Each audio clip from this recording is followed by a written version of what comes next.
به مناسبت فرارسیدن 13 رجب روز ولادت امیرالمؤمنین حضرت علی علیه السلام، جمعی از معلولین ورزشکار ولایت بلخ و نیز خبرنگاران و اهل رسانه‌های جمعی شهر مزار شریف جهت دید و بازدید با حجت الاسلام و المسلمین سید حیدر هاشمی، امام جمعه مرکز شهر مزار شریف و نیز مسئول مؤسسه خیریه فرهنگی اجتماعی منجی موعود عجل الله تعالی فرجه الشریف دیدار نمودند و از کارکردهای بشردوستانه این مؤسسه و زحمات حجت الاسلام و المسلمین سید حیدر هاشمی با اهدای لوح سپاس تقدیر و قدردانی نمودند.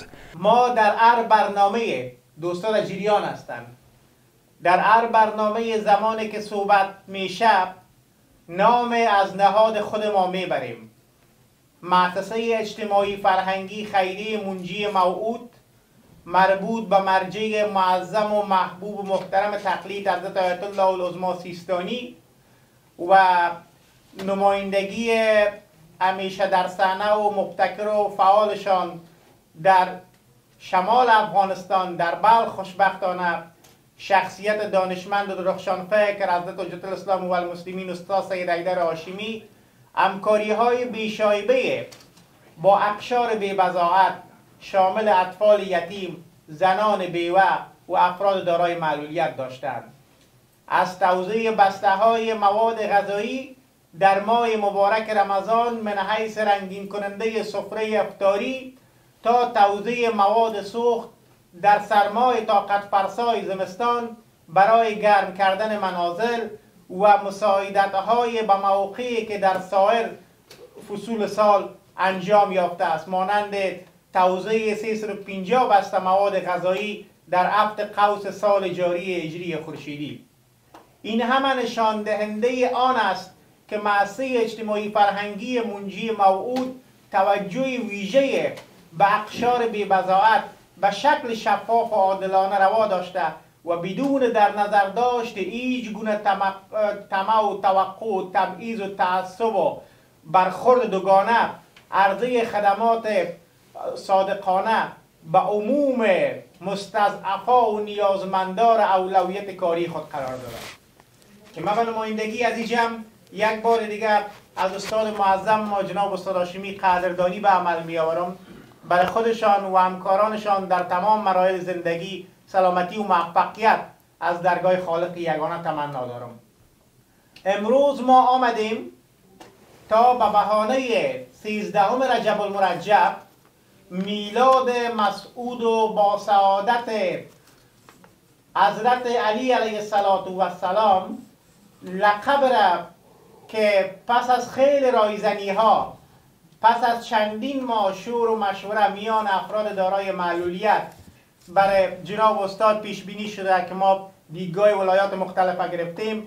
امروز من حیث برگ سبز توفه درویش چی کند بینوا امین دارد، زبان قادر به قدردانی نیست. خواستیم او واژه ها را در لوح سپاس گنجانیده و حضور شما در ختم برنامه امروزی تقدیم بکنیم. حجت الاسلام و المسلمین سید حیدر هاشمی از حضور ایشان ابراز خرسندی نمود و موفقیت تیم معلولین ولایت بلخ را تبریک گفت.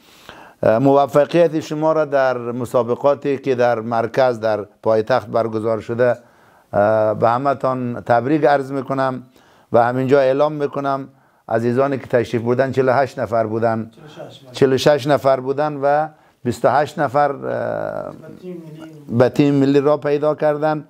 انشالله اینا را ما توسط شما حالا تشویق کوچیک انجام میدیم برای خودشان و برای خانواده های همین 46 نفری که شرکت کرده، اگرچه به اصطلاح 28 نفرشان مدال آوردن. انشالله در خدمت همشان هستیم. انشالله مؤسسه و دفتر برای خودشان و همسراشان انشالله به مناسبت روز پدر ولادت آقا امیرالمؤمنین انشالله هدیه لباس در نظر میگیره که حداقل خلاصه یک به اصطلاح یادی از زحمات و خدمات شما شده باشد.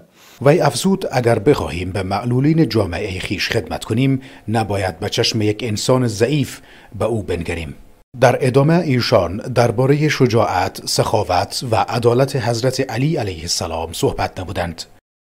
امیرالمؤمنین علاوه بر اون که در مکه به دنیا آمده در داخل خانه خدا و این امتیاز هیچ کس نداره، منتها شخصیت علی و شهرت علی علیه السلام گره خورده به شجاعتش، گره خورده به سخاوتش و گره خورده بیشتر به عدالتش. اینه که علی علیه السلام الگوی بی‌بدیل است برای بشریت در همه این عرصه ها، مخصوصا در عرصه عدالتش. اونه که امروز بشریت به اون نیاز داره مسئله عدالت است. هم حکومت ها با عدالت زیبا می شوند، ماندگار می شوند و نیرومند می شوند و همینطور جامعه با عدالت احساس آرامش میکنه. ما امیدواریم این روز که روز پدر نامگذاری شده و شما دوستا به این مناسبت اینجا تشریف آوردین و در جای جای کشور و جهان اسلام از روز پدر ولادت حضرت علی تجلیل می شود، ما اون محور اصلی خلاصه شخصیت حضرت علی را دنبال بکنیم. هم عدالت در زندگی فردی را مد نظر قرار بدیم که امیرالمومنین در مسئله زندگی فردی بیشترین دقت ها را داشتند. می‌فرمودند که وقتی کاخهای ساخته می شود قطعاً تعداد از خانه ها و کوخها و اونا بیرحمی شده. امروز اگر یک عده‌ای سیرن، یک عده‌ای خلاصه در تنعمن، یک عده‌ای در گشایشن، این طبیعی است یک جمع زیادی در محرومیتن. ما به این قضیه باید خیلی توجه بکنیم.